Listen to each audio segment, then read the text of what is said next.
My name is Nivesh Kashyap. I am a student at Faculty of Law, University of Delhi. So in this video I will talk about the self preparation strategy for CDS examination. कि आप कैसे self study करके आप इस exam को crack कर सकते हैं, कितना टाइम लगता है, क्या आप कोचिंग लेने की आवश्यकता है इस एग्जाम के प्रिपरेशन में, इन सारी चीजों पे आज हम बात करेंगे। तो जैसे मैं खुद इस एग्जाम को 2 बार क्रैक किया हूँ और सेल्फ स्टडी से ही किया हूँ, तो मैं बताता हूँ अपनी स्ट्रैटेजी। अगर आपको सही लगता है तो आप इसको फॉलो कर सकते हो, अदरवाइज आपकी जो अपनी स्ट्रैटेजी है उस पर स्टिक रहो। क्योंकि जितने लोग क्वालिफाई करते हैं कहीं ना कहीं उनका जो स्ट्रैटेजी होता है कहीं ना कहीं डिफर करता है एक दूसरे से, बट वो क्रैक करते हैं। तो there are multiple ways to crack this exam, but I will share my strategy with you all.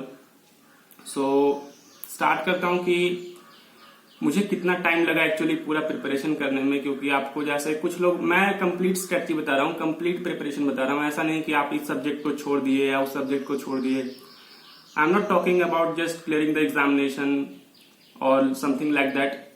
I am talking about the full coverage of syllabus, how you can cover the full syllabus in how much time it requires to cover full syllabus.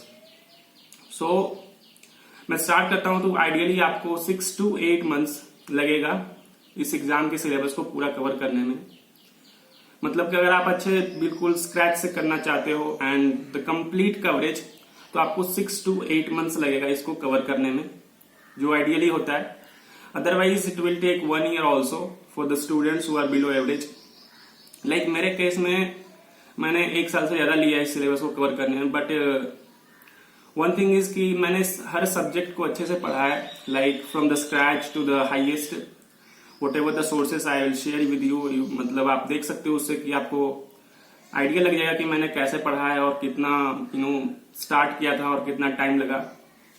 तो start करता हूं मैं कि पहले आप polity से, जैसे मैं सब्जेक्ट की बात करता हूं तो आपके जो सब्जेक्ट सीडीएस का जो सब्जेक्ट है, जैसे आपका 3 पेपर्स होगा, उसमें 3 पेपर होगा आपका। तो फर्स्ट जो पेपर होता है वो इंग्लिश का होता है, देन जीएस, देन मैथमेटिक्स। तो अगर ओटीए की बात करता हूं, क्योंकि मैं इस वीडियो में सिर्फ ओटीए के बारे में बात करूंगा, क्योंकि मैंने ओटीए का एग्जाम मैं दिया हूं और उसी को क्वालिफाई किया हूं 2 times। क्योंकि मैथ्स मेरा थोड़ा सा वीक है तो I skip that part.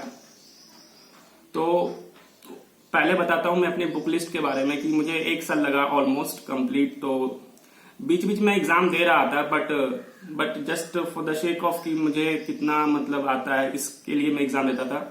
I failed 2 times also, but eventually I passed in the next consecutive examination। तो उसके बारे में हम बात करते हैं। तो पहले मैं अपने बुक लिस्ट की बात करूं। पहले हिस्ट्री की बात करूं तो दैट इज मॉडर्न हिस्ट्री के लिए मैंने इस बुक को रेफर किया था।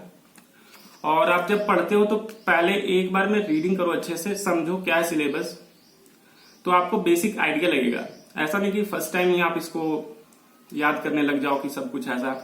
फर्स्ट टाइम में याद होता भी नहीं है। वैसे मैं 3 times इसको पढ़ा हूं, बट मुझे भी याद नहीं है काफी चीजें इसमें।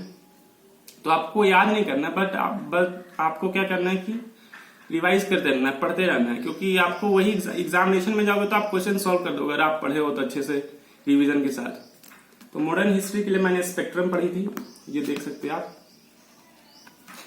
उसके साथ साथ एंशिएंट एंड मिडिवल कुछ लोग छोड़ देते हैं कि उनसे क्वेश्चन नहीं आता है, या फिर कुछ लोग इकोनॉमिक्स को छोड़ के चले जाते हैं, कुछ लोग एंशिएंट मिडिवल को छोड़ के चले जाते हैं।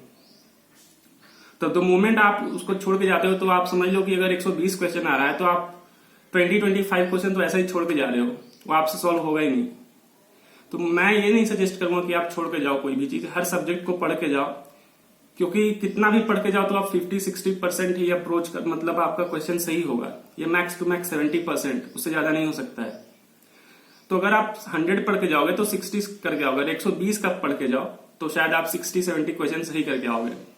लेकिन अगर आप 100 का ही करके जा रहे हो तो आप 40 पे आ जाओगे, तो चांसेस कम होता है, कंपटीशन बढ़ रहा है। तो एंशिएंट एंड मिडिवल के लिए मैं बुक की बात करता हूं तो ये पूनम दलाल दहिया की बुक है, काफी अच्छी बुक है। और एक बात ऐसा ही लोग का ये मिसकंसेप्शन होता है कि मैं सीडीएस का एग्जाम दे रहा हूं तो यूपीएससी जो आईएएस वाला बुक होता है उसको नहीं कवर करना है। बेसिकली मैं बता दूं कि जो जितने भी सारे यूपीएससी के एग्जामिनेशन है उनका जो सिलेबस है ऑलमोस्ट सिमिलर है, बस उनके पैटर्न में थोड़ा चेंजेस होता है और डिफिकल्टी जो क्वेश्चन का होता है उसमें चेंजेस होता है। लाइक ऐसा नहीं कि आपको सीडीएस का एग्जाम देना है तो आप ये बुक नहीं पढ़ोगे, आप कहीं से नोट्स उठा के पढ़ लिए, कर सकते हो, लूसेंट पढ़ते हैं लोग, बट उसमें क्या हो, मेमोराइजेशन आपको करना पड़ेगा, जो कि डिफिकल्ट होता है। समझने के लिए आपको बुक रेफर करना अच्छे से, अगर करना है तो पूनम एंशिएंट एंड मिडिवल दोनों इसमें प्रीवियस ईयर क्वेश्चन भी दिया हुआ है लास्ट के, मतलब चैप्टर फिनिश होने के बाद। इन सारे बुक्स का मैं रिव्यू ऑलरेडी डाल चुका हूं, तो आप देख सकते हो। तो ये हो गया हिस्ट्री के लिए। उसके बाद प्रैक्टिस कैसे करना है आपको, अगर आपके पास कोई बुक है प्रैक्टिस का, क्योंकि काफी बुक्स हैं प्रैक्टिस के लिए। जैसे कुछ लोग एक दिशा पब्लिकेशन की बुक आती है इतनी मोटी सी, उसमें 10,000 प्लस क्वेश्चन है, उसको रेफर करते हैं, कर सकते हो। लूसेंट का एमसीक्यू आता है, उसको कर सकते हो। बट उसमें क्या है प्रॉब्लम की काफी जो है ना क्वेश्चंस पुराने हो चुके हैं, जो लाइक 10 साल पहले क्वेश्चन पूछा जाता है, सिंपल क्वेश्चन। बट अगर आज देखो लास्ट 3 to 4 ईयर्स में क्वेश्चन काफी डिफिकल्ट हुए हैं, लाइक मल्टीपल ऑप्शन वाले आने लगे हैं, तो उन सब बुक्स में अपडेट करना काफी मुश्किल होता है। तो उसकी जगह पे पहले मैं उसी से प्रैक्टिस करता था, बट मुझे लगा उसमें काफी एरर्स भी हैं। तो ये दृष्टि की बुक है, प्रीलिम्स प्रैक्टिस सीरीज। इसमें क्या है कि CAPF, CDS, UPSC pre, UPPCS और भी इधर एंट्रेंस एग्जामिनेशन जो होते हैं, या फिर कोई भी गवर्नमेंट जॉब का एग्जाम, उसका 5 से 6 साल का प्रीवियस ईयर भी दिया, और अब साथ में इसके साथ प्रैक्टिस के लिए क्वेश्चन दिया हुआ है। तो इसका सारा जो है मतलब रिव्यू मैं ऑलरेडी डाल चुका हूँ इस मतलब ऑलरेडी किसी वीडियो में, तो आपको लिंक डिस्क्रिप्शन में मिल जाएगा, आप देख सकते हैं। तो मैं इसी से प्रैक्टिस करता हूँ फिलहाल, और काफी अच्छी बुक है, देख सकते हो। एक्सप्लेनेशन बहुत अच्छे से दिया हुआ है, क्वेश्चन इसमें बहुत अच्छे से दिया हुआ, स्टैंडर्ड क्वेश्चन सेट किए हुए हैं। तो ये तो हिस्ट्री की बात होगी। फिर ज्योग्राफी की बात करता हूं मैं। जैसे ज्योग्राफी में आप देख सकते हो, ज्योग्राफी में मैं जैसे कुछ लोग एनसीईआरटी फॉलो करते हैं 11th 12th का और ऐसे समथिंग, तो एक्चुअली मैंने एनसीईआरटी को फॉलो नहीं किया अभी तक ऑनेस्टली। तो मैं इस बुक को फॉलो करता हूँ, महेश कुमार बरनवाल की। इसमें सारी ज्योग्राफी एक जगह दी हुई है। और अपार्ट फ्रॉम दिस, इसके साथ आप मैपिंग का प्रैक्टिस अच्छे से करो, क्योंकि मैप के क्वेश्चन आते हैं। क्योंकि बुक आप कितना भी पढ़ लो, अगर मैप का मतलब नहीं सॉल्व करते हो, आप मैप में आपकी अंडरस्टैंडिंग नहीं है, तो आप क्वेश्चन गलत करके आओगे। तो जैसे मैप आप ले लेना कोई एटलस का, या फिर एटलस कोई ले लेना ओरिएंट ब्लैक स्वान का है, या फिर किसी और पब्लिकेशन का आप ले सकते हो। फिर आप ये प्रैक्टिस द सेम की आप कैसे करना है प्रैक्टिस, तो मैं इसी से करता हूँ। फिर इंडियन पॉलिटी आपको पता ही होगा कि लक्ष्मीकांत को फॉलो करता हूं मैं, जैसे देख सकते हो आप। इसको आप अच्छे से कवर करो। इसके साथ साथ आप क्या कर सकते हो, अगेन ये प्रीलिम्स प्रैक्टिस सीरीज है, इससे सो क्वेश्चन, क्योंकि मेरा क्या स्ट्रेटेजी है कि जिस बुक को पढ़ता हूं उसके साथ क्वेश्चन लगाना बहुत इंपॉर्टेंट होता है। क्योंकि क्वेश्चन से आपको आइडिया लगेगा कि आपने कैसे पढ़ा है, कितना पढ़ा है, और किस तरीके से क्वेश्चन आ रहा है, जिस कॉन्सेप्ट या जिस टॉपिक से आपने पढ़ा है। तो दैट इज वेरी इंपॉर्टेंट कि आप क्वेश्चन लगाओ, क्योंकि क्वेश्चन लगाने से ही आपको लगेगा कि यार मतलब कि अच्छा यहाँ पे ऐसे पढ़ना था और हमने ऐसे पढ़ा है। क्योंकि हमारी जो स्ट्रैटेजी होती है, हमारी रीडिंग की जो हैबिट होती है, पर्सन टू पर्सन डिफर करती है। तो आपको क्वेश्चन लगाने से आइडिया लगेगा कि बुक से कैसे पढ़ना है। तो दैट इज वेरी इंपॉर्टेंट। नहीं, साइंस की बात करते हैं तो लोग 9th 10th की जनरल साइंस बुक की बात करते हैं। तो मैंने वो भी पढ़ा था इनिशियली जब मैं प्रिपरेशन स्टार्ट किया था, तो बट उसके बाद मैं फिर से ये दृष्टि की बुक है जनरल साइंस एंड साइंस, इसमें अच्छे से दी हुई है, काफी कॉम्बिनेशन करके सारा सब कुछ एक जगह पे। तो मैं इसको रेफर करता हूँ। कुछ लोग बोलते हैं जैसे कि मैं एडवर्टीजमेंट कर रहा हूँ या प्रमोशन कर रहा हूँ दृष्टि का, ऐसा नहीं है, because I trust these books, और इसमें एरर नहीं होते हैं। That is very important. क्योंकि आप कोई भी बुक उठा लो जनरल अरिहंत पब्लिकेशन की या कोई भी, उसमें काफी एरर्स हैं, बट इन सब बुक्स में एरर काफी लेस है। 99% जो है तो करेक्ट ही है, और नहीं के बराबर ही एरर है मैं कहूंगा, क्योंकि मुझे अभी तक नहीं मिला कोई एरर इस जितने भी बुक्स मैंने अभी दिखाए आपको। तो अगेन प्रैक्टिस के लिए इसको आप रेफर कर सकते हो, या कोई भी आप प्रैक्टिस कर सकते हो, लेकिन प्रीवियस ईयर पहले आपको प्रैक्टिस करना है। स्टार्टिंग आप किसी अदर क्वेश्चन से प्रैक्टिस करो, उससे पहले प्रीवियस ईयर को आपको प्रैक्टिस करना है, ताकि सबसे इंपॉर्टेंट चीज होता है कि प्रीवियस ईयर आपको क्वेश्चन किस तरीके से आ रहा है, कितने डेप्थ में पूछ रहा है, इन सारी चीजों के बारे में आपको पता होना चाहिए। तो ये दृष्टि हो गई, मतलब दृष्टि का जनरल साइंस एंड टेक्नोलॉजी की बुक आती है। इन सारे बुक्स का मैं रिव्यू कर चुका हूं ऑलरेडी, आप देख सकते हो। अगर हम बात करते हैं इंग्लिश पेपर की, तो मैं इससे इंग्लिश का प्रिपरेशन किया था, इसको मैंने 5 to 6 टाइम सॉल्व किया है।